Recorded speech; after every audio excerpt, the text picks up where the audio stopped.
अस्सलाम वालेकुम। प्रोग्राम दौरा के साथ मैं हूं असद नईम खान और मेरा साथ देंगे इफ्तिखार शराजी साहब।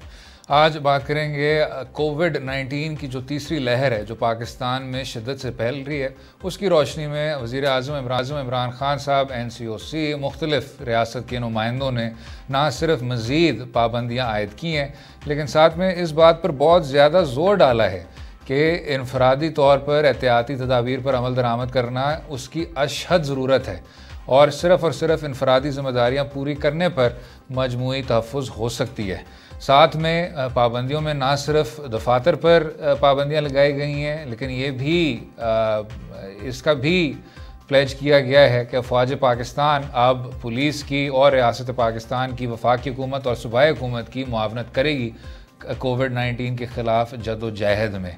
और ना सिर्फ स्कूल के डिस्ट्रिक्ट जहां मुस्बत शरह 5% से ज़ायद है, उनको भी बंद करने का ऐलान किया है, जो पाकिस्तान तहरीक-ए-इंसाफ की हुकूमत की मरकज़ी पॉलिसी थी कि हम जो गुर्बत की लकीर से नीचे शहरी हैं उनको ज़्यादा मुतासिर नहीं करना चाहते और मईशत को ज़्यादा नुकसान नहीं पहुँचाना चाहते।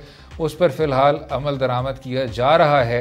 स्मार्ट लॉकडाउन का ऐलान नहीं किया गया।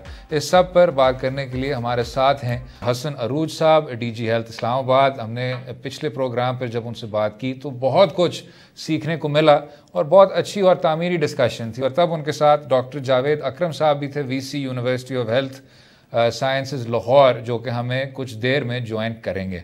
डॉक्टर हसन साहब, बहुत शुक्रिया सर। और अफसोस से ये कहना पड़ता है कि पिछले प्रोग्राम और आज के प्रोग्राम के बीच जो तीसरी लहर है, और ये आपके और डॉक्टर जावेद साहब के भी बहुत यादगार अल्फाज थे कि इसको शायद तीसरी लहर के तौर पे तसव्वुर ना करें।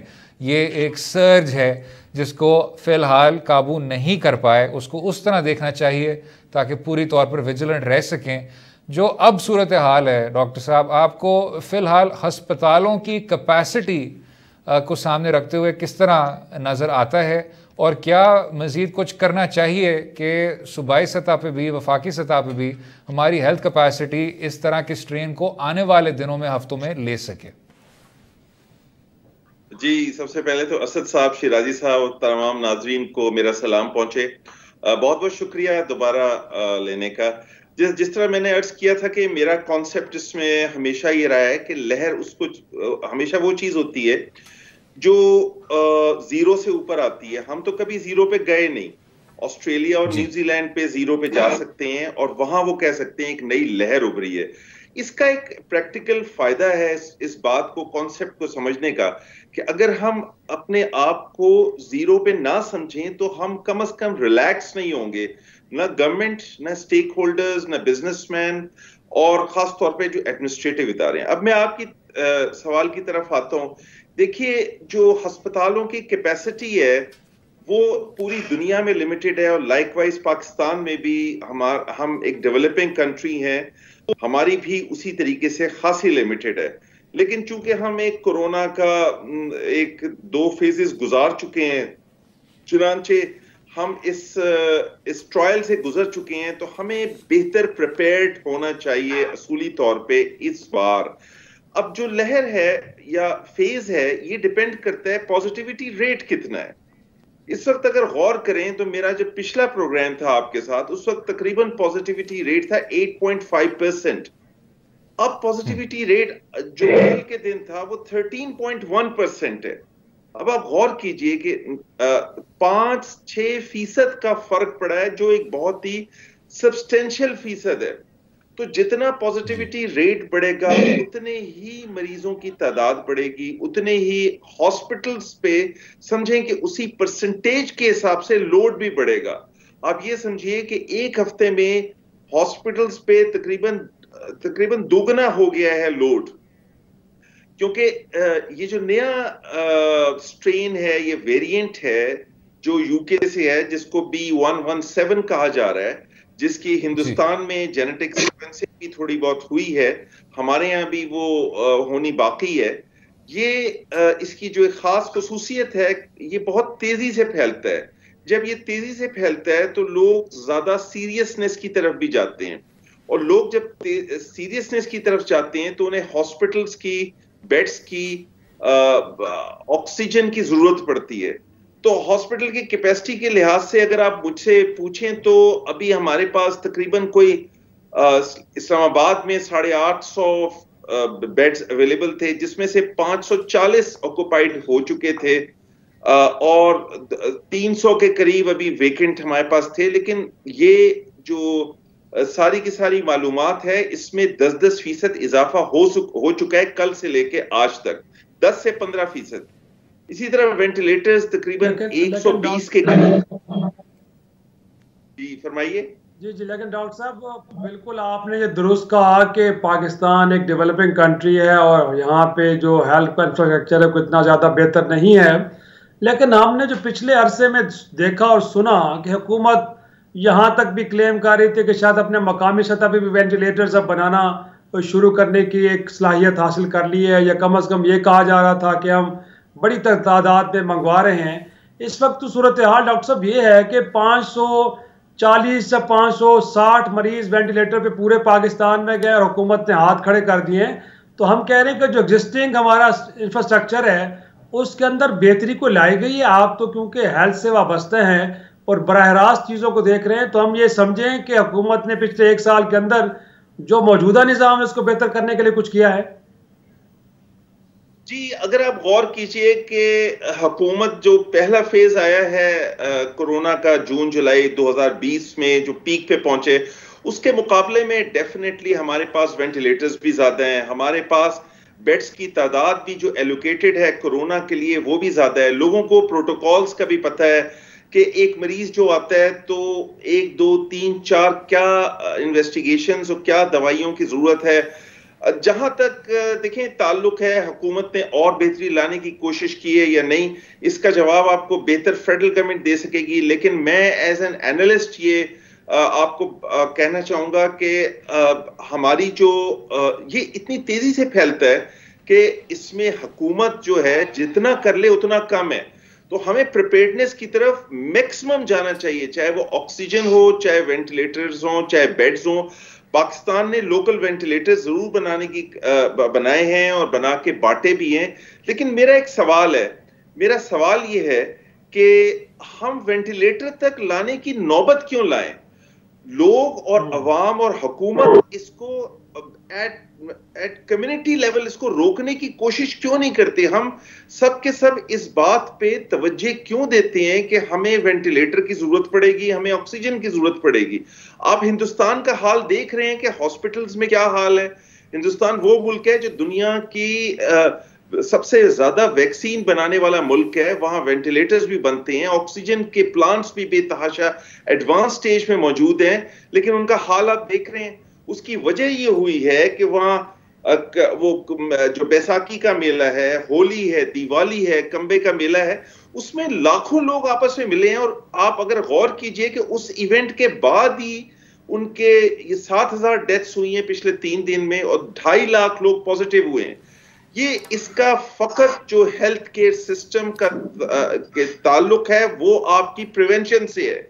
अगर हुकूमत वक्त पे लॉकडाउन नहीं करती, ऐसे मेलों को, ऐसी तकरीबात को, शादियों को या स्कूलों को या घुलने मिलने को बंद नहीं करती और सख्ती से इंप्लीमेंट नहीं करती, दुनिया के किसी मुल्क में वेंटिलेटर पूरे नहीं हो सकते, न ऑक्सीजन पूरी हो सकती है।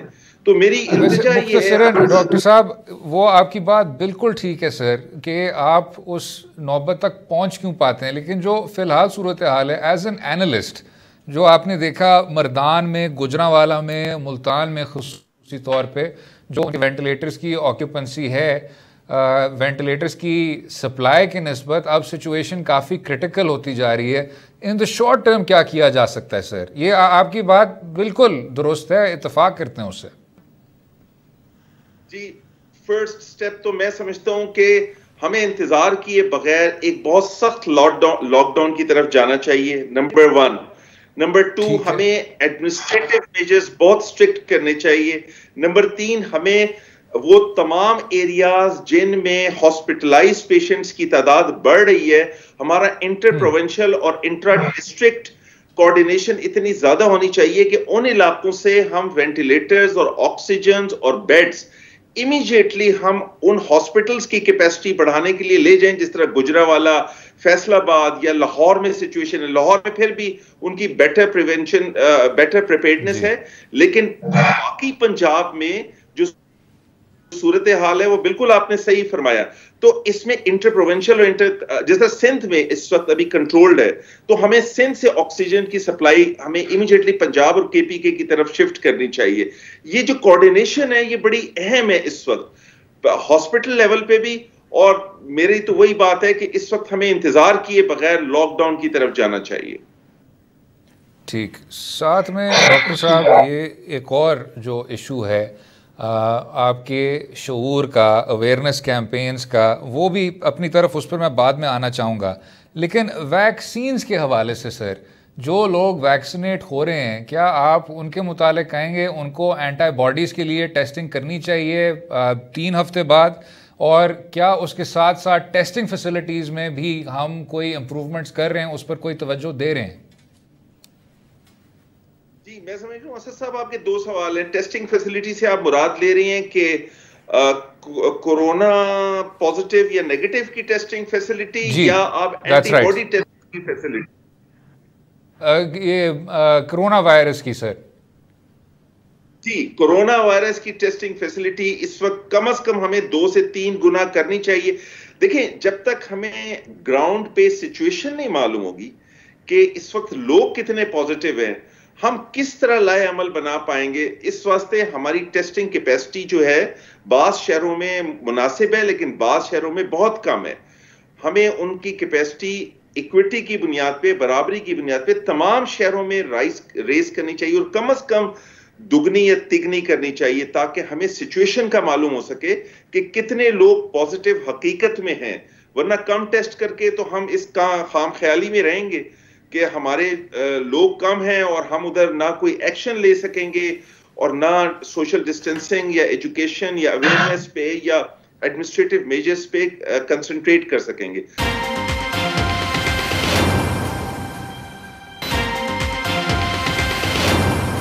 मेरा सवाल यही है कि क्योंकि आप नए वेरिएंट की जब बात हो रही है उसमें तो आप कोई तखसीस रही नहीं है कि ये बड़ी उम्र के लोगों को होता है, छोटी उम्र के लोगों को नहीं होता।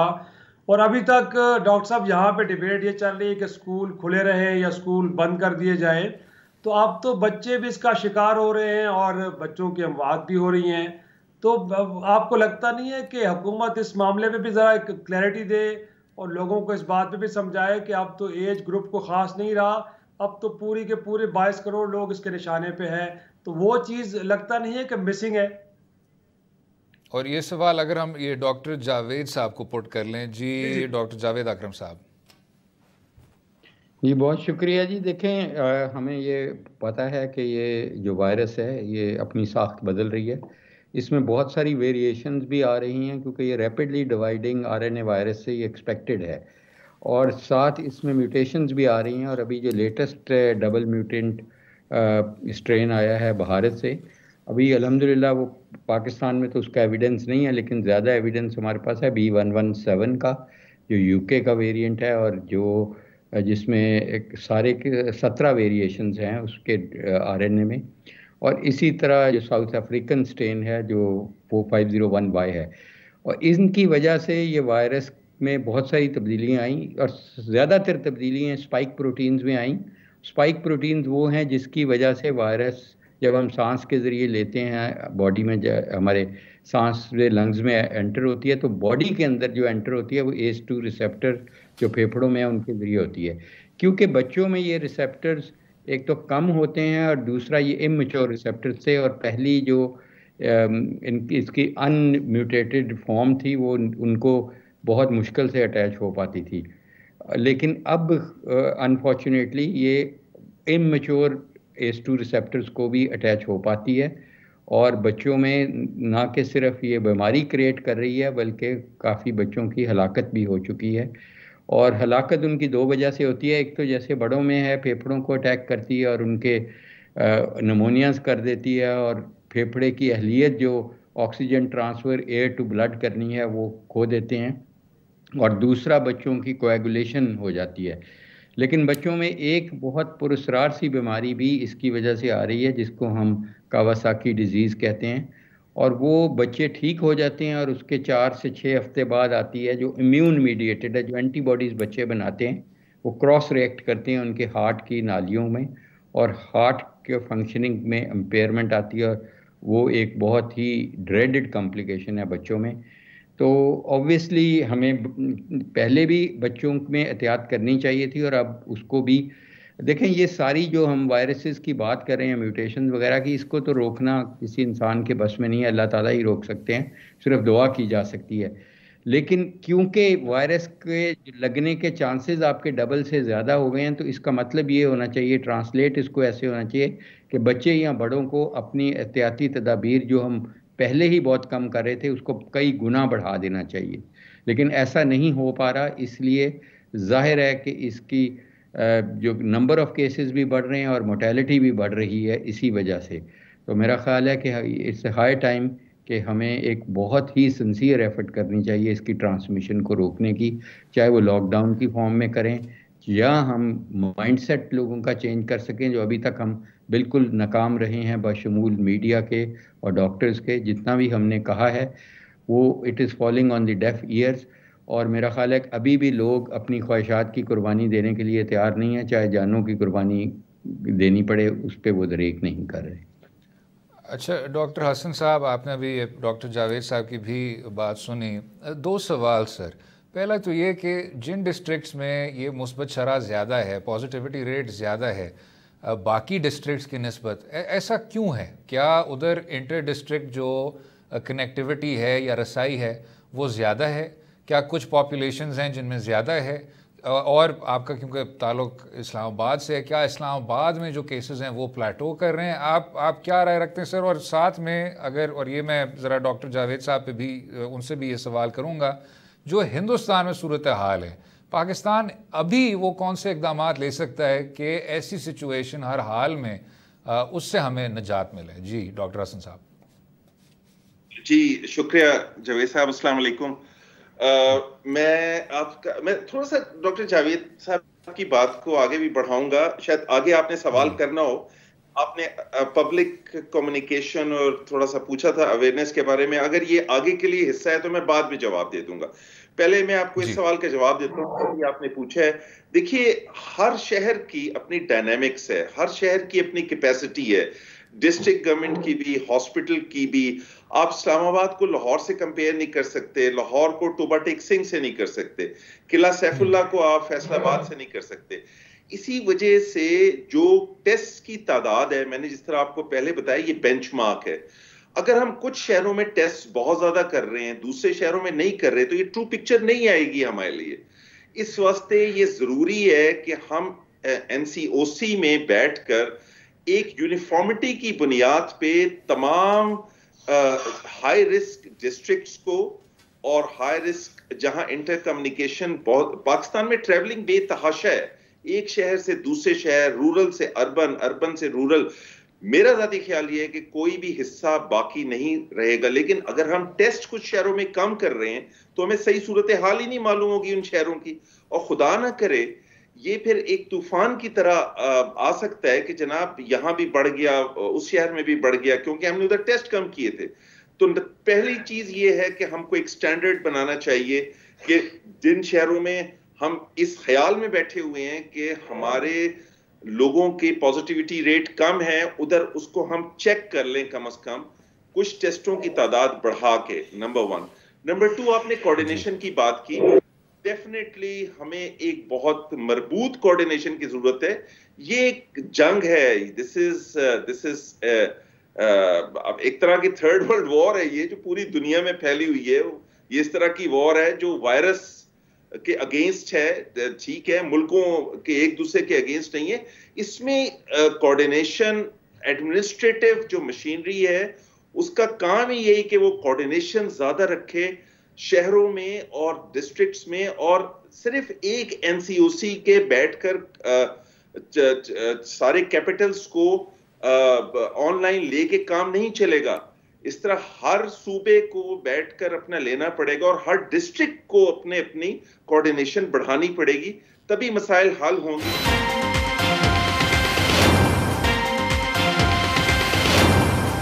एक कि ये आलमी जंग है, लेकिन हम देख रहे हैं कि जो मुल्कों का रवैया ये है कि उन्होंने एक कोई फहरिस्तें या एक कह सकते हैं कि लिस्ट बनाई हुई है। बिलखसूस हम यूके की एग्जांपल देंगे, एक रेड लिस्ट है जिसमें यह है कि फ़लाँ फ़लाँ ममालिक के लोग उस मुल्क की तरफ ट्रैवल नहीं कर सकते या वहाँ के शहरी वहाँ नहीं जा सकते। तो वो जो एक कोऑर्डिनेटेड एफर्ट होनी चाहिए आलमी सतह पे, आपको लगता है कि उसका फुकदान भी इस मर्ज के स्प्रेड को बढ़ा रहा है?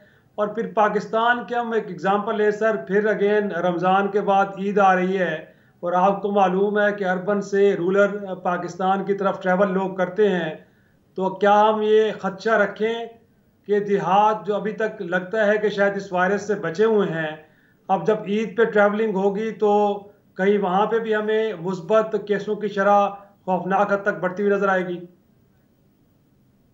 देखें, बिल्कुल ये आपका बिल्कुल सही कंसर्न है और ये बड़ा डीप कंसर्न है कि बड़े देखें इस वायरस की ट्रांसमिशन का तल्लक बहुत हद तक, जैसे हसन अरूज साहब ने कहा, कि पॉपुलेशन डेंसिटी पे बहुत है कि 1 किलोमीटर एरिया में कितने लोग रहते हैं।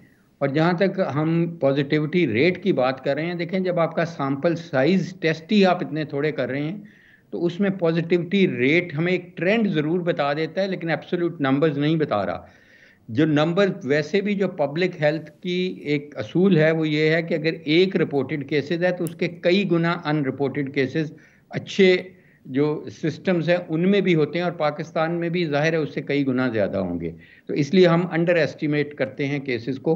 और जी बिल्कुल ये बहुत ज़्यादा खदशा है। और इंडिया में स्पिल ओवर इफेक्ट हुआ था जब उन्होंने सारी फैक्ट्रीज एकदम बंद कर दी थी, जब पहली वेव जिसको हम कहते हैं जब ये वायरस आई थी, तो उसके क्योंकि वो गांव से आके फैक्ट्रीज में काम करते थे तो वो उनको गांव में भेज दिया गया था लोगों को, और ये गांव में जाके उसने बहुत क़यामत बर्पा की थी जो अभी तक बर्पा है इस वक्त भी। और जनरली हमने ये देखा है कि जो इंडिया है वो हमें लीड करती है कि इंडिया से जो भी इंडिया के जो डाटा आता है उसको हम फॉलो करते हैं आफ्टर 6 to 8 वीक्स। तो इसलिए अल्लाह ना करे कि इस दफ़ा हम फॉलो करें, लेकिन अनफॉर्चुनेटली हर आने वाला दिन पहले दिन से वर्स्ट है, और जिसका मतलब ये है कि हम एस्केलेट कर रहे हैं और हमारा ट्रांसमिशन नहीं कंट्रोल हो पा रहा। तो इस वक्त हमें तमाम जो कुव्वतें हैं वो ट्रांसमिशन रोकने पे करेंगे। एक उसमें सबसे बड़ा हथियार हमारे पास इस वक्त वैक्सीन की सूरत में है कि अगर हम वैक्सीनेट इफेक्टिवली कर दें अपनी 75% पॉपुलेशन को, तो फिर हम कह सकते हैं कि ट्रांसमिशन लोकल रुकेगी। जैसे इजराइल की एग्जांपल है कि उन्होंने बहुत सक्सेसफुली इसको कर दिया और अब वो SOPs से भी निजात हासिल कर रहे हैं। और इसी तरह यूके का है कि वो नियो नॉर्मल से नॉर्मल में जा रहे हैं। तो ये सक्सेस स्टोरीज हमें काफ़ी हद तक मोटिवेट करती हैं कि हम वैक्सीन फ्रंट पे इसको ज़्यादा फाल करें और ज़्यादा एस्केलेट करें कि वैक्सीन की जो प्रोविजन है या डिमांड साइड है वो तो बहुत ज़्यादा है, सप्लाई साइड को इन्हांस करें और फिर वैक्सीनेशन जो एडमिनिस्टर करनी है उसकी भी कैपेसिटी हम हर जगह पे पूरे मुल्क में फैलाएं। और जैसे हसन ने कहा कि it needs better coordination between provinces and also provinces with the federal government. तो इसका ये बहुत ज़रूरी अमल है कि हम nobody should be left behind in vaccination. तो हमें ये बहुत जल्दी करना है। और अच्छी चीज़ ये है कि वैक्सीन ने जो हमने कंसाइनो का ट्रायल किया 18,000 लोगों का पाकिस्तान में, वो डाटा मौजूद है, और उसके बाद अब ZF2000 का डाटा मौजूद है कि पाकिस्तानीज़ एक तो टॉलरेट उसको बहुत अच्छा कर रहे हैं, और दूसरा ये है कि वो 100% इफेक्टिव है as far as serious disease is concern, कि आपकी डेथ नहीं होती, आपको बीमारी में वेंटिलेटर पे नहीं जाना पड़ता या आपको ICU में नहीं जाना पड़ता, और 75% ये चांस है कि वो आपको ऑल टुगेदर प्रोटेक्ट करे। तो I think this is a very good sign कि हमें अल्लाह ताला बता रहे हैं कि हमें किस तरफ एफर्ट लगानी है, हमें वैक्सीनेशन की तरफ लगानी है। और मीनवाइल हमें मेरा ख्याल है कि अनफॉर्चुनेटली जो फ़ौज को भी बुलाया गया है शायद इसी वजह से बुलाया गया है कि हमें शायद अल्लाह ना करे एक हफ्ते में अगर ये ट्रांसमिशन नहीं किसी तरह रोक रही, जो कि नहीं रोक रही, तो हमें इसको टोटल लॉकडाउन की तरफ जाना पड़ेगा और उसको एनफोर्स कराना एक बहुत बड़ा चैलेंज होगा, खासकर रमज़ान के दिनों में और अप्रोच ईद जैसे आपने कहा। लेकिन शायद वो हमें करना पड़े इन्हीं लोगों की ज़िंदगियाँ बचाने के लिए। और ये 3rd वर्ल्ड वॉर ही है, लेकिन हमें जो अच्छे ममालिक हैं, अच्छे लीडर्स हैं, उनको ये भी पता होना चाहिए कि अगले 50 साल में अगर जैसे इसमें 40 लाख लोग मर चुके हैं दुनिया में, अगर आइंदा 25 लाख लोग मरने हैं किसी भी चीज़ से, तो वो मिसाइल या न्यूक्लियर आर्सेनल नहीं होना, वो माइक्रोब्स होने हैं, बैक्टीरिया की फॉर्म में, वायरसेस की फॉर्म में। इसलिए डेफिनेटली हमें अपनी रिसोर्सेज इस तरफ एलोकेट ज़्यादा करनी चाहिए। अच्छा डॉक्टर हसन अरूज साहब, मैं जो डॉक्टर जावेद साहब ने कुछ नुकात उठाए हैं आगे बढ़ाते हुए सर, एक जो कैंसाइनो का जिक्र हुआ वो अब पाकिस्तान में किस तरह एडमिनिस्टर हो रहा है सर, और क्या उसके जो वैक्सीन के टारगेट्स हैं वो आपको लगते हैं किसी तामीरी सिमत में चल पड़े कि नहीं? और जो ओवरऑल सवाल है सर, और इस पर डॉक्टर जावेद साहब टच कर चुके हैं, पाकिस्तान ममालिक के जब फहरिस्त में जब कंपेयर किया जाता है तो it's at the bottom of the list sir, जब बात की जाती है 75% अवाम को वैक्सीनेट करने में, जहाँ ब्रितानिया जैसे ममालिक सक्सेस स्टोरीज तस्वर किए जा रहे हैं।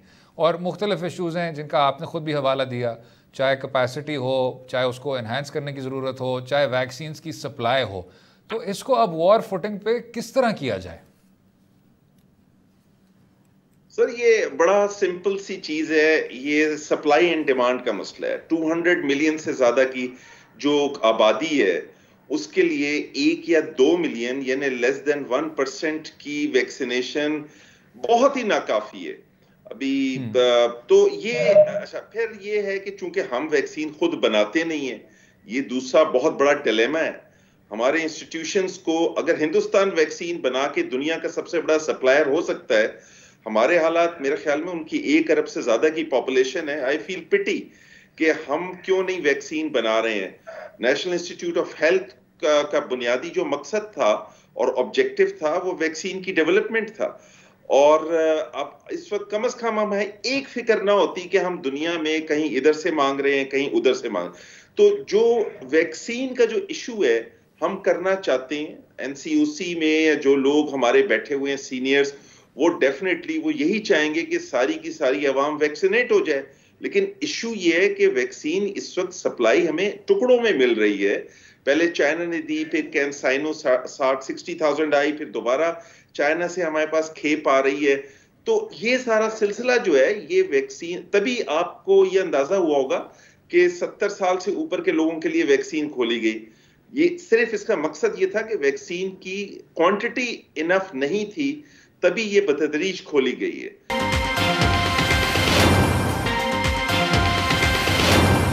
मैं डॉक्टर जावेद साहब की तरफ ये नुक्ता लेके जाता हूँ सर। एक तो ये बताइए कि जो डॉक्टर हसन भी कह रहे हैं कि दुनिया के कई ममालिक वैक्सीन खुद तैयार कर रहे हैं और पड़ोस में हिंदुस्तान की हम मिसाल देते हैं, पाकिस्तान में ये वैक्सीन अभी तक क्यों तैयार नहीं हो पा रही? क्या कोई हमारे यहाँ एबिलिटी का इशू है? प्रॉब्लम्स क्या हैं सर? और दूसरा, जो वैक्सीन शुरू में आए भी सही तो हालत ये थी कि जो फ्रंट लाइन हमारे सोल्जर्स थे, गोया के जो हमारे हेल्थ वर्कर्स थे, वो रिलेक्टेंट थे, वो वैक्सीन नहीं ले रहे थे, तो आम आदमी पे क्या गिला करें? तो बेहतर ना होता कि जिस तरह हम पोलियो वैक्सीन पे घर घर जाके लोगों को मजबूर कर रहे हैं कि वो अपने बच्चों को कतरे पिलाएं, इस वैक्सीन के मामले में भी जब लोग क्योंकि रिलेक्टेंट हैं तो हम अपनी स्ट्रेटजी के अंदर कोई तब्दीली लानी चाहिए, वरना तो हालत ये होगी कि लोग नहीं लगवाएंगे तो वैक्सीन पड़ी रहेगी अगर आ भी जाए तो। देखिए, पहले मैं ये बता दूं, जो बिल्कुल हसन ने सही कहा, लेकिन वो एक लॉन्ग टर्म अब सोल्यूशन है। वो हम पहले ही जब से पाकिस्तान बना है किसी ने फार्मास्यूटिकल सेक्टर की तरफ तवज्जो नहीं दी, और फार्मास्यूटिकल जो हमारा सेक्टर है ये विद ड्यू रिस्पेक्ट ये रीपैकेजिंग सेक्टर है, ये मैन्युफैक्चरिंग सेक्टर है ही नहीं। हम बड़े कंटेनर्स में दवाइयाँ ला के छोटे छोटों में डाल के कहते हैं मेड इन पाकिस्तान। तो ये जो वैक्सीन है ये बायोटेक्नोलॉजी प्लांट में लगनी है, और हमारे पास इस वक्त लैब स्केल पे मौजूद हैं, हमारी अपनी यूनिवर्सिटी में मौजूद हैं, एनिमल टेस्टिंग भी कर बैठे हैं, सब कुछ कर बैठे हैं। लेकिन देखें, ये जो वैक्सीन का प्लांट लगाना है ये ना गवर्नमेंट का काम है, गवर्नमेंट से पाकिस्तान स्टील या PIA तो चल नहीं रही, उन्होंने प्लांट क्या चलाना है, और ना ये यूनिवर्सिटी का काम है। ये आपके बिजनेसमैनों का काम है, एंटरप्रेन्योर्स का काम है। लेकिन वो मैंने उनको इकट्ठा भी किया बहुत दफ़ा, और मेरी यूनिवर्सिटी में ऑरिक ने और office of research innovation and commercialisation में उनका एक कंसोर्शियम भी बनाया, वो तैयार भी हैं। लेकिन उनके बहुत ज़्यादा तहफ़्फ़ुज़ात हैं कि गवर्नमेंट उनको गारंटी कर सकती है, गवर्नमेंट उनको रीश्योर कर सकती है, उनको मोटिवेट कर सकती है, उनको फ्री लैंड दे सकती है, टैक्स हॉलीडेज दे सकती है, उनको फैसिलिटेट कर सकती है। देखें, इंडिया में इस वक्त कोई 250 बायोटेक्नोलॉजी प्लांट है, चाइना में 2000 से ज़्यादा बायोटेक्नोलॉजी प्लांट है, वो एक्सपोर्ट कर रहे हैं पूरी दुनिया में। तो हमारे तो वैक्सीन भी है, वो भी बायोटेक्नोलॉजी है, लेकिन बाकी भी बायोटेक्नोलॉजी प्रोडक्ट्स, चाहे वो इंटरफेरॉन्स हैं, चाहे वो एरिथ्रोपोइटिन है, चाहे इंसुलिन है, ये सारी की सारी हम इंपोर्ट कर रहे हैं, और ये इंपोर्ट कम से कम 200 बिलियन रुपीस की है। तो मैं समझता हूं कि ये एक लॉन्ग टर्म सोल्यूशन है। इस वक्त इमीडिएटली जो हमें करना है वो वैक्सीन डिप्लोमेसी करनी है। हमारे फॉरेन मिनिस्टर साहब मेरा ख्याल है मिडिल ईस्ट में या इधर उधर दौरे बहुत कर रहे हैं, बहुत अच्छी चीज़ है, लेकिन इस वक्त उनको ईस्ट की तरफ देखना है, चाइना में जाना चाहिए और उनको एंगेज करना चाहिए, और वो हमारे ऑल वेदर फ्रेंड्स हैं और इस वक्त इस मुल्क को बहुत ज़रूरत है। और मैं समझता हूं कि चाइनीज़ हमें मायूस भी नहीं करेंगे, लेकिन इसमें हमें जो सप्लाई साइड है उसको इन्हांस करना है। और दूसरा, हम फेल हो गए हैं अभी तक, जो हमारी कोवैक्स है, जो कोवैक्स अमीर मुल्कों का कंसोर्शियम है, और उसका मकसद ये था कि गरीब मुल्कों को, पाकिस्तान जैसे मुल्कों को वैक्सीन प्रोवाइड करना, उसको हम एक्सप्लॉइट नहीं कर पाए। और मैं आपको ये बताऊं कि ये अमीर मुल्कों का कोई हम पे एहसान नहीं होगा, क्योंकि दुनिया में जब तक हर्ड इम्यूनिटी नहीं क्रिएट की जाएगी, 7 अरब लोगों में 75% को हम नहीं वैक्सीनेट करेंगे, तो चाहे यूके अभी हर्ड इम्यूनिटी की तरफ चला गया है, चाहे इजराइल चला गया है, जब भी कोई गरीब मुल्कों से उधर ट्रेवल करके जाएगा तो ये आउटब्रेक्स होती रहेंगी, और इसीलिए कोवैक्स बनाया गया है। हमें इस वीकनेस को एक्सप्लॉइट करके उनको एंगेज करना चाहिए, और हमें कोवैक्स के ज़रिए कम से कम और कुछ नहीं तो 10-20 मिलियन डोजेज मिल सकती हैं। लेकिन हमें हमारे फॉरेन ऑफिस में एक डेस्क बनना चाहिए फौरी तौर पे, और हमारे हेल्थ वालों को मिलके, और इनको, जिसको हम वैक्सीन डिप्लोमेसी कहते हैं, वो डिप्लोमेसी करके इस वक्त फौरी तौर पे बेग बोरो एंड स्टील करके वैक्सीन लानी है, क्योंकि we are failing otherwise on SOP sides, हम वो नहीं इम्प्लीमेंट कर पा रहे। तो उसका दूसरा जो बेहतर हल होगा वो यही होगा कि जितनी जल्दी हम हर्ड इम्यूनिटी क्रिएट कर लें उतना ही बेहतर होगा, खासकर ऐसे माशरे में जहाँ पे हमारी ख्वाहिशात हावी आ रही हैं। हम नई जूती में इसके साथ ज़रूर ईद करनी है, समोसे पकौड़े ज़रूर खाने हैं, हम अपनी ख्वाहिशात की कुर्बानी नहीं दे रहे, हम जानों की कुर्बानी दे रहे हैं। ऐसे माशरे में वैक्सीन की इंपॉर्टेंस और भी इन्हांस हो गई है। बिल्कुल ठीक। Doctor Javed Akram, VC university of health sciences Lahore, doctor Hasan Arooj sahab, DG health Islamabad, बहुत बढ़िया शो में शामिल होने का, अपना कीमती वक्त देने का, और पिछले प्रोग्राम की तरह हमें इतने ज़्यादा अहम नुकात से आगाह करने का। उम्मीद है आपको आज का प्रोग्राम पसंद आया होगा। लेकिन जिस तरह हमें डॉक्टर जावेद साहब ने बताया, डॉक्टर हसन अरूज साहब ने बताया, बेतहाशा अहम है एहतियाती तदाबीर पर अमल दरामद करना। पाकिस्तान में जिस तरह ये तीसरी लहर शिद्दत से बढ़ रही है, इसमें इनफरादी ज़िम्मेदारी को पूरी करेंगे तो तब ही हमारी मजमूई हिफाजत होगी। अगले हफ्ते तक खुदा हाफिज़।